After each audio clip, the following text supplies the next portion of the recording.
Hola, hoy hablaremos del tema de electroquímica y disoluciones iónicas, pero primero hablaremos un poco sobre la física eléctrica detrás de todo esto. Comenzaremos hablando de las cargas eléctricas. Como sabemos, la electricidad existe y actualmente estamos rodeados de ella, pero ¿a qué se debe? Pues verán, algunas partículas o grupo de partículas tienen esta propiedad intrínseca de estar cargadas. A esto se le llama carga eléctrica. Entre estas partículas cargadas, las más reconocidas son el electrón y el protón, uno negativo y el otro positivo, que generan fuerzas de atracción cuando son diferentes y de repulsión cuando son iguales a través de un campo magnético. Su unidad de medida es el coulomb. Por ejemplo, la carga eléctrica del electrón es menos 1,6 por 10 a la menos 19 coulombs. Y claro, este nombre en honor al gran científico Charles Auguste de Coulomb, que entre sus muchísimos aportes desarrolló la ley de Coulomb, la cual explica la fuerza de atracción entre las cargas con la siguiente fórmula, en donde Q1 y Q2 son las cargas y R es la distancia entre ellas dos, siendo su constante eléctrica igual a 8,854 por 10 a la menos 12 coulombs cuadrado sobre Newton por metro cuadrado, dando así que la constante de Coulomb será igual a 8,988 por 10 a la 9 newtons por metro cuadrado sobre Coulomb cuadrado. Bien, ahora hablaremos sobre el campo eléctrico, el cual es creado por cualquier partícula cargada y generando fuerza sobre cualquier partícula cargada a sus alrededores, apuntando hacia adentro si es negativo y hacia afuera si es positivo. Esta es expresada con la siguiente fórmula. Es muy similar a la fórmula de la fuerza, pero el campo es generado solo por una de las cargas. Como todos sabemos, el trabajo es igual a la fuerza por la distancia desplazada, pues el trabajo eléctrico se puede encontrar de la misma forma.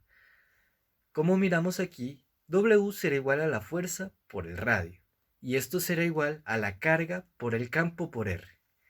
Con esto en mente, podemos introducir la diferencia de energía potencial eléctrico, la cual se define como el trabajo por unidad de carga. Lo usual es definir el punto A en el infinito, para que así el potencial eléctrico en A no interfiera con el potencial eléctrico en B. Entonces, la ecuación se convierte en lo siguiente. Y para hacerlo más sencillo y sin utilizar tanto lenguaje matemático, hacemos el cambio de W por nuestra definición anterior y cambiamos el campo también por la definición. Y obtendremos que el potencial eléctrico es igual a lo siguiente. Bueno, ahora sí, para comenzar con el tema de electroquímica, es importante saber qué es una celda electroquímica. Aquí tenemos algunas imágenes de ejemplos de celdas electroquímicas, y aunque son diferentes, tienen algunas cosas en común, como lo son dos electrodos que están en contacto por medio de un electrolito, que puede ser una disolución, un líquido o un sólido. El electrodo y su electrolito conforman una semireacción o semipila. Si los electrolitos son diferentes, los dos compartimientos se unen por medio de un puente salino. Estas celdas estarán unidas por medio de un cable o con dos terminales que se unen a cada electrodo. Habiendo visto lo anterior, comenzaremos el tema del hablando de potencial estándar de una celda.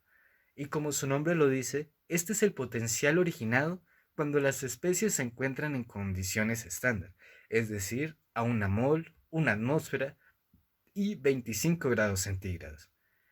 El electrodo de referencia para medir el potencial del resto de los electrodos es el electrodo estándar de hidrógeno, representado de la siguiente manera, en el cual su montaje es el siguiente, siendo la reacción que se verifica a continuación, mostrando que su potencial eléctrico es cero. Entonces, si analizamos la siguiente reacción, el zinc más el cobre conectados a través de un alambre y unidos por un puente salino generan un voltaje de 1.10 volts. Y si ahora analizamos la reacción de cada especie con el hidrógeno, en uno actuando como ánodo y en el otro actuando como cátodo, nos daremos cuenta que el potencial estándar con el cobre nos da 0,34, mientras que el potencial estándar con el zinc nos da 0,76. Con esto, nos queda claro que el potencial de celda depende de las dos medias celdas, catódica y anódica, mostrando que la resta dará el potencial visto en la primera reacción, así como lo indica esta figura. Si nos damos cuenta, esta diferencia coincide con la FEM, de la cual hablamos hace un momento. Algo que puede ayudar en los cálculos es que la semirreacción se puede multiplicar por cualquier factor y, no, y su potencial estándar no cambiará. Por ejemplo, si tomamos la siguiente ecuación y la multiplicamos a cada uno de sus lados por 2, el potencial estándar seguirá siendo el mismo, de 0,34. El número de celdas electroquímicas que se pueden construir combinando electrodos y disoluciones es prácticamente ilimitado, y cada combinación generará su propio potencial de celda, pero ya ha habido muchos científicos que se pusieron a medir estos potenciales. Por lo tanto, existen tablas que nos ayudarán a determinar con mayor facilidad estos valores, siguiendo el análisis anteriormente mostrado. En este tipo de reacciones podemos encontrar dos tipos de celdas, las celdas galvánicas y las celdas electrolíticas.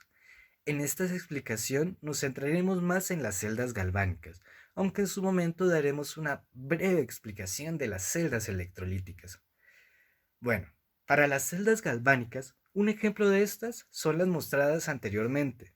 Estas celdas generan una fuente de fuerza electromotriz, o FEM, la cual mencionamos hace un momento. Lo que quiere decir que por un alambre de una resistencia R circula una corriente I, donde la diferencia de potencial estará dada por esta fórmula. A pesar del nombre, la FEM no es una fuerza, sino una diferencia de potencial. Esto nos indica que la FEM es un generador eléctrico que convierte la energía mecánica en energía eléctrica, pero para el caso de las celdas galvánicas, convertirá la energía química en energía eléctrica. Las celdas galvánicas se simbolizan de la siguiente manera, en donde T y T son las terminales las cuales están hechas del mismo material. E y E son las dos piezas de metal llamadas electrodos, e I es el conductor de iones. Se tiene que todas las fases son conductores eléctricos, menos I, que es una de fase diferente que permite el flujo de iones más no de electrones. Esta por lo general suele ser una solución de electrolito, lo que ayuda a generar la diferencia de potencial eléctrico, permitiendo que la corriente eléctrica se traslade con facilidad entre las fases. Un ejemplo de estas celdas son las celdas de Daniell.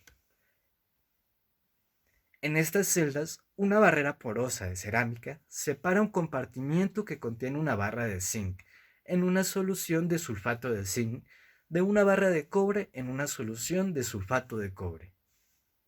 Los electrodos de zinc y de cobre se unen a las terminales de cobre y las barreras porosas permiten que pasen los iones de una solución a otra. En estas celdas ocurren las dos reacciones medias de celda.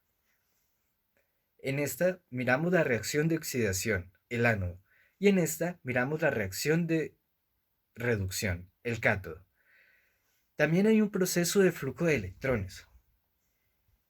Este flujo de electrones y las dos medias reacciones forman la reacción de celda galvánica total de óxido y reducción. Las dos terminales de cobre conectadas a los electrodos obligan a fluir por este medio a los electrones. Si esta reacción se hace con un circuito abierto, no será una situación estable. Lentamente los electrones del cobre se irán combinando en la solución de sulfato de zinc hasta llegar al electrodo de zinc, generando espontáneamente la reacción redox sin flujo de electrones, lo que destruiría la celda. Esto lo podemos ver en la parte A de esta imagen. Por lo tanto, si la celda está conectada, sería imposible que esto sucediera. debido a que el campo magnético de la solución mantendría alejados a los iones del cobre de la solución de sulfato de zinc y por tanto estarían alejados del electrodo de zinc.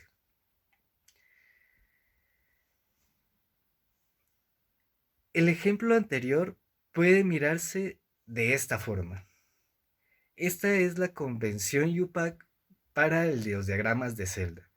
En estos, una línea vertical indica una frontera de fase. La frontera de fase entre dos líquidos visibles se indica por medio de una línea vertical discontinua o punteada.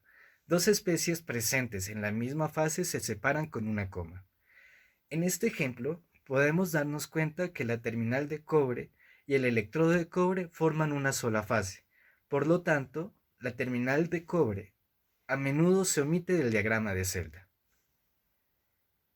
Como habíamos mencionado, existe el otro tipo de celda llamada celdas electrolíticas. Estas celdas indican un flujo de corriente, lo cual produce una reacción química, como lo vemos en esta imagen. Para adentrarnos en las propiedades termodinámicas, debemos conocer la constante de Faraday, en donde Na es la constante de Avogadro. La carga de una partícula de especie I es Ze, donde E es la carga del protón y Z es el número de cargas de la especie I. Como F es la carga por mol de protones y Z es el número de veces la carga del protón, podemos indicar la carga de la siguiente manera, en donde Ni es el número de moles entrando y saliendo por un centímetro de metal cada segundo. Ok, con esta información podemos hablar de la termodinámica detrás de estos procesos, pero para hacerlo debemos suponer un flujo infinitesimal de corriente, pues la termodinámica de equilibrio no se aplica a sistemas irreversibles. Como ya sabemos, la energía interna para un proceso en el que no hay potencial eléctrico es el siguiente. Pero para el caso en que sí existe energía potencial eléctrica, la fórmula de la energía interna cambia de esta forma. Se añade esa diferencia de potencial con la diferencia de carga. Si ahora consideramos la adición de cantidades infinitesimales de otra especie, la fórmula daría lo siguiente.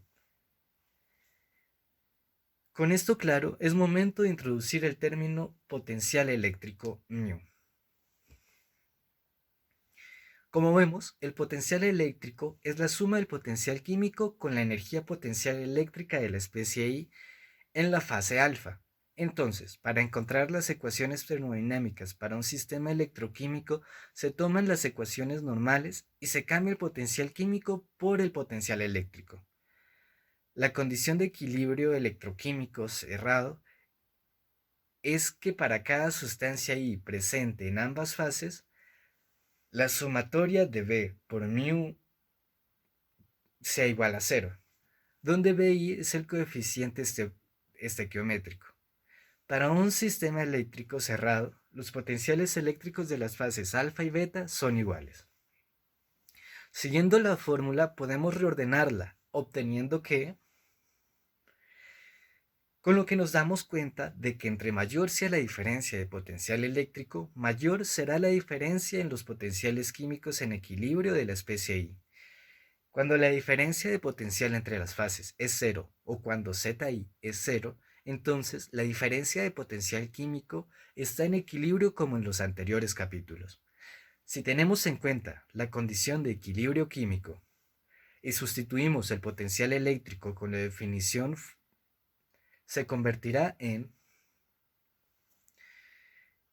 Sabemos que la carga total permanece sin cambiar en una reacción química.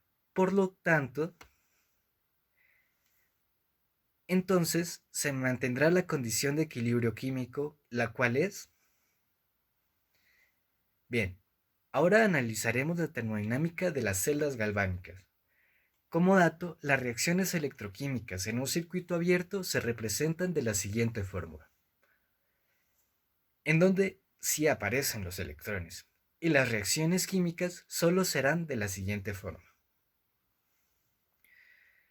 Continuando ahora con la ecuación de Nernst, la cual relaciona la variación de la energía de Gibbs con la FEM, la cual por concepto es la diferencia de potencial, de la siguiente manera, en donde epsilon sub 0 se denomina la FEM estándar de la celda o potencial estándar de reacción químico de la celda. Si la ecuación de NERV es, entonces ahora podemos describir esta ecuación en términos de la constante de equilibrio K. Cuando K y Q son iguales, la FEM de la celda será cero, pero entre más grande su desviación, mayor la magnitud de la FEM. Ahora hablaremos de los potenciales químicos de iones. Esto solo será para los electrolitos fuertes, para los cuales el potencial del electrolito positivo será el siguiente. Pero con esto estaríamos suponiendo que solo varían las moles del ion positivo y no del ion negativo, y esto no es posible, por lo tanto, se debe considerar el potencial de todas las especies. Si utilizamos la ecuación diferencial de Gibbs, tendremos lo siguiente. Podremos relacionarla con la siguiente fórmula. Por tanto, la ecuación resultaría así. Y si consideramos dt igual a 0, dp igual a 0 y dna igual a 0, tendremos lo siguiente. Estos potenciales químicos también suelen representarse en la escala de molalidad de la siguiente forma, en donde m más y m menos representan la molalidad de la fórmula. Y si sustituimos estos valores en la fórmula anteriormente vista, obtenemos lo siguiente. Definiremos ahora el coeficiente medio de actividad iónico en la escala de molalidad de la siguiente manera. Entonces, para simplificar la apariencia de nuestro potencial químico, definiremos el potencial químico de estado estándar del electrolito como, y como B al número total de iones en la fórmula del electrolito como, por lo que nuestra fórmula de potencial químico quedará de la siguiente forma. Para simplificar aún más nuestra ecuación, tomaremos las siguientes definiciones. Entonces, nuestra fórmula quedaría así. Por tanto, la actividad AI del electrolito I será el siguiente. Bien, ahora continuemos con la teoría de disoluciones iónicas de David Hooke. En 1923, Peter David y Eric Hooke emplearon un modelo simplificado de las soluciones electrolíticas para determinar los coeficientes de actividad. En este modelo se supone que las soluciones están muy diluidas, los iones de carga opuesta se atraen, por lo tanto, resulta más probable encontrar aniones cerca de los cationes y viceversa, lo que quiere decir que cerca de un ion dado existen más iones de carga opuesta que de la misma. A esta nube se la conoce como atmósfera iónica. David y Hooke usaron la ley de distribución de Boltzmann de la mecánica estadística para encontrar la distribución promedio de cargas en la vecindad de un ion. Según el modelo, a bajas concentraciones, el coeficiente de actividad se puede calcular mediante la ley límite de David Hooke, donde A será igual a 0,509 para disoluciones acuosas a 25 grados centígrados. I es la adimensional fuerza iónica de las disoluciones, expresada con la siguiente fórmula. Cuando la fuerza iónica de las disoluciones es demasiado elevada, se utiliza la fórmula general de David Hooke, la cual es la siguiente. Siendo B una nueva constante adimensional, el cual es un parámetro empírico ajustable. Bien, eso fue toda la temática de ahora. Espero hayan aprendido mucho y les guste mucho este video. Gracias por escucharme.